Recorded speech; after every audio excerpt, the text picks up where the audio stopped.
Welcome to POSTCAST tonight, where the Utah Jazz get stymied by the physical defense of the Chicago Bulls and leave the Jazz with an offensive drought that is scary and spooky and Halloween-esque in our first loss of the year. We're talking about it coming up on POSTCAST.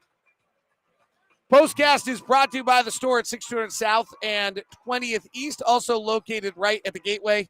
No mudslide cookies tonight, unless you need to handle your sours with that. Might have to overnight some to Milwaukee, huh?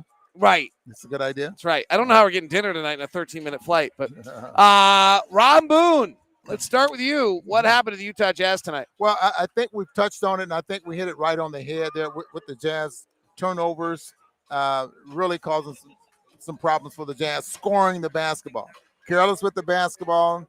The final total for turnovers for the Jazz was 20 turnovers for 25 points, and you know that won't win a lot of basketball games for you. Now you have to really give the Chicago Bulls a lot of credit by their aggressive nature, I think, from the perimeter. All right, so what caused the turnovers tonight? Well, I think just flat out the aggressive over dribbling and just being careless with the basketball. I mean, you get to the point where you're trying to make plays, and the Chicago Bulls rotation in that middle of the floor I thought was superb.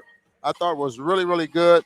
And the fact that all of those guys at 6'5", 6'6", they were switching 1 through 5. I thought they were only going to switch 1 through 4, but they switched 1 through 5, and I just gave the Jazz some problems. The Jazz still hung in there, still had a chance to win it by staying. They were within 5, with about 2.5 minutes to go, something like that. And then they turned it over, I think. You know, I think when you talk about it, the Jazz defense actually was really good tonight. Right. And I think the Jazz defense was actually even better when you consider 20 turnovers, the offense not scoring, how often they were on their heels working their way back. They really kept the Jazz in the basketball game defensively. I don't know. The final number I have on the night is Jazz defensive rating was a 104.7. That's fantastic. The offense just was absolutely non-existent.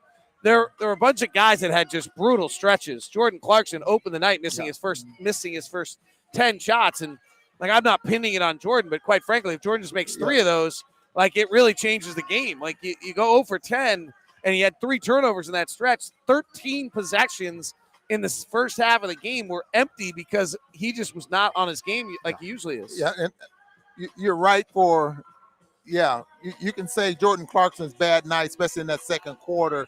Or the first half really hurt the Jazz because the way he plays the game. And Quinn, I'm sure Quinn's not complaining because there's going to be nights, and more so than the nights we had here tonight with him, where he's just going to be on fire. And then there's going to be nights when he plays well, but he won't have the night that he had tonight. So, this is basketball. You got to let it go. Last year, the Jazz were 15-5 at nights when Mike Conley didn't play, and they usually got other things on those nights. They didn't get much of anything tonight from Bojan or Joe or Jordan, as we just mentioned.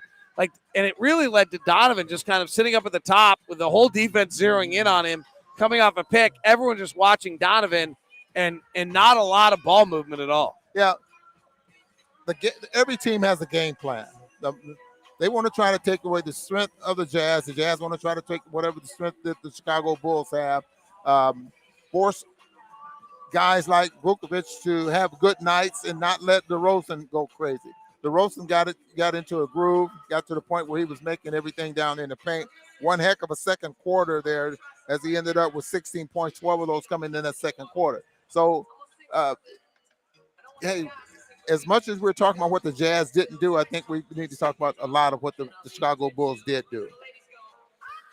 Let's get a few thoughts from our Facebook page. David says it's now beginning to be concerning how badly the Jazz are shooting. There really isn't much more to discuss. Turnovers and awful shooting is a recipe for disaster. I feel bad for Jordan. Jordan was really frustrated. Came off the floor, threw his headband. So I do feel bad for Jordan as well. Are you concerned with the Jazz shooting? No. I mean, their offense is good enough to where they get good looks. And I think tonight they had more pressure on shots than they've had in the first 4 ball games of the season. And so adjustments will have to be made for that. But the Jazz, for the most part, have a reputation of getting very good looks, and I don't think anything's going to change for the during the course of the year. You heard Billy Donovan talk about before the ball game about the Jazz, the continuity that the Jazz have, and how impressed he is with that. And I think every coach in the league has that same impression. Colby says, seemed like we had a really hard time getting into our offense. Lots of high pick and roll possessions, lots of shooting with 10 and under in the shot clock. Jazz are throwing the fewest passes of anyone in the NBA like right now by a fairly considerable margin. Is there something teams are doing that are not allowing us to have the ball movement? Well, this is anytime you're overplaying and they're able to switch 1 through 4. And again, I can't emphasize enough the length of this team. I mean, they're very, very long, and it doesn't matter who they get switched out on or anything like that. Ball movement does help.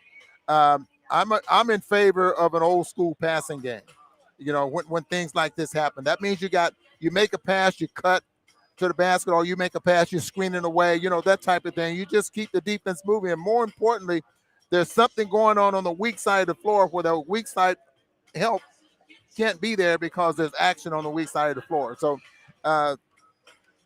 Jazz will be ready for the Chicago Bulls the next time they play them. Ron, I'm going to ask the question I don't see here but I think everyone wants to know. How could Jared Butler look so good in the preseason and then look so kind of out of his league right now in the regular season? What's going on with There's a big difference in preseason and the NBA. Believe me, every rookie goes through something like this, especially if you're not what you would call there's certain things you expect out of top picks. In case you didn't know this guy here, this is Big T, Thurl Bailey, I'm gonna say next time, and my feet are cold. Next thing I'm gonna do is put a video on Thurl getting out from under that desk. That would have been the most entertaining part of the night. Hey, it's nice to be courtside, but boy, courtside's fabulous. We were courtside tonight. We got up close and personal. Right, short, huh? Not tall. Have a good night, everybody. See ya. But David, just to finish up here. I ended the show. It's going to be it'll be a different story, I think, when the Jazz play the Chicago Bulls in Salt Lake City, and I'm sure there's some things that they'll work on to take advantage of. All right. That is now the end of the show. Ron Boone got the final word, as he should. Ron Boone, what?